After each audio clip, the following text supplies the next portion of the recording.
students, now we are going to discuss what are the objectives of cooling. Objectives of cooling.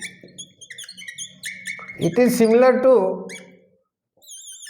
why cooling is done. As we have seen, near about 30 to 35% energy is going from gas to the cylinder walls. Okay, that is almost waste, but this is going to heat up our engine. Okay, so why the cooling is done?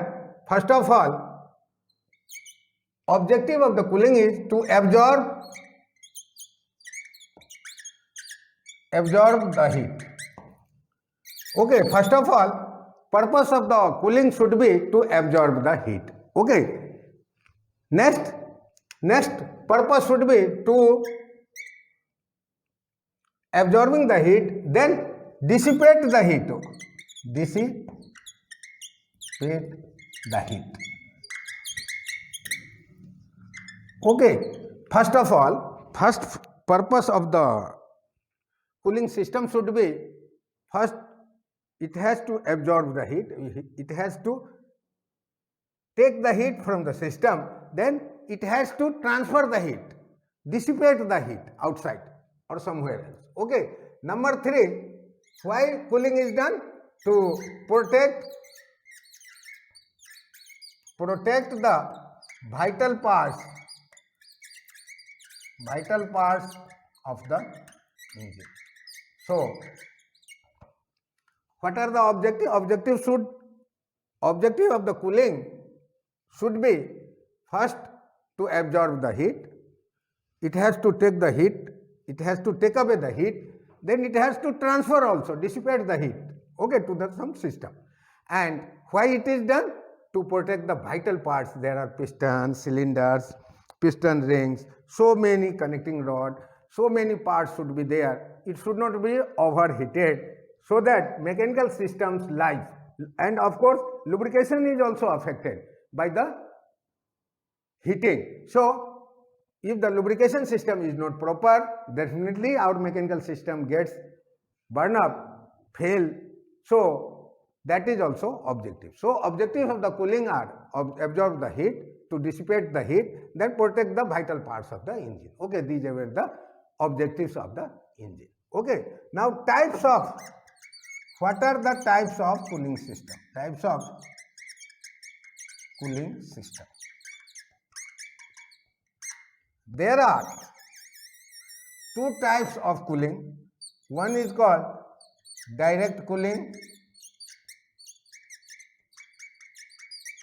another is called indirect cooling.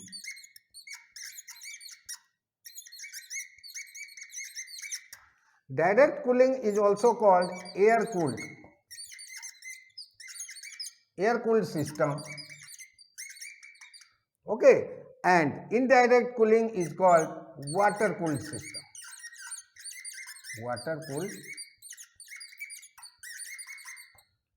Air-cooled systems are basically used for light vehicles like scooters, bikes, planes, where weight is considered. Okay, and indirect cooling, that is water cooling system, cooled system, is required for heavy vehicles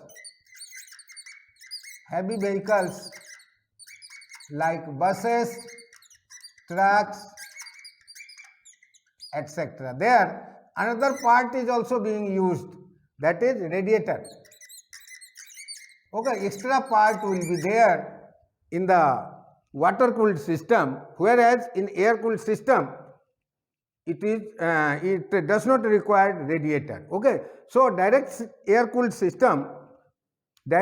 system is air cooled system, that is very small and compact.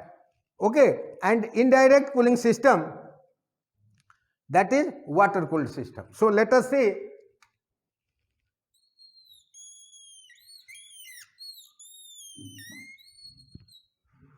what are the air cooled system. Okay, so air cooled system, remember it is used for light vehicles, Okay, light vehicles like scooters, bikes, etc. Okay, here heat transfer, that is heat has to be taken away, cooling because heat has to take away, depends upon, this heat depends upon thermal conductivity of air and surface area. Okay, then relative velocity. These are the factors on which air-cooled system works. See, this thermal conductivity, that is called thermal conductivity K. K is less for air. So, that does not affect too much. Either we have to increase the surface area, or we have to increase the relative velocity on the cylinder, so that heat will be carried away. So surface area we have to increase, or relative velocity increase, or both. Sometimes surface area also has to be increased and relative velocity also has to be increased to carry away the heat. Now surface area can be increased by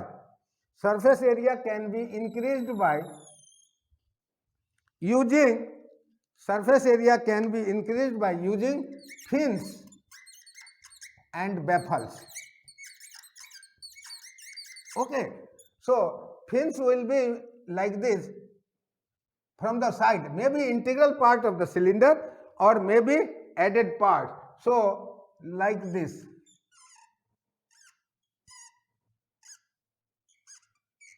From the both sides. Okay, so these are the fins which helps to carry away the heat from the cylinder blocks. So it may be like this.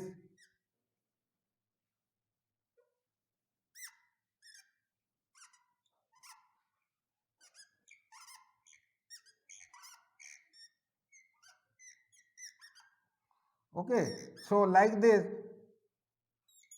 So these are the fins and this is the cylinder. Okay, so this is inlet and this is exhaust. So using these fins will definitely increase the area, surface area, and due to increasing the surface area, heat is carried away. Okay, so air cooled system.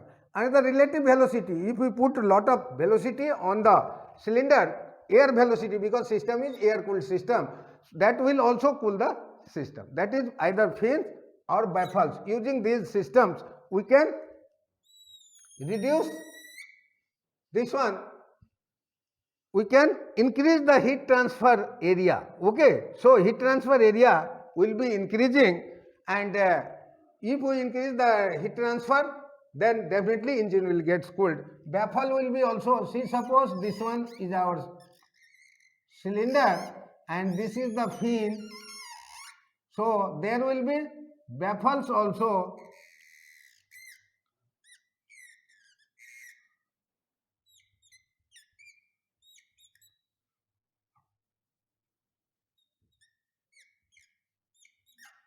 So these are the baffle plates are used so that it is at exit. So exit velocity will be very high. Okay, exit velocity will be very high.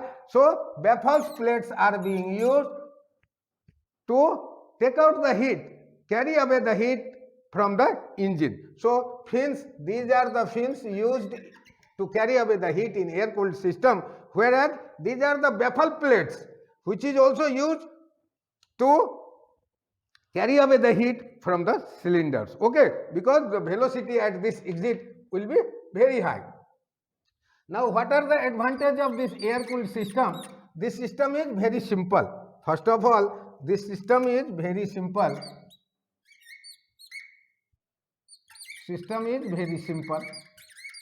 Easy. Okay, no maintenance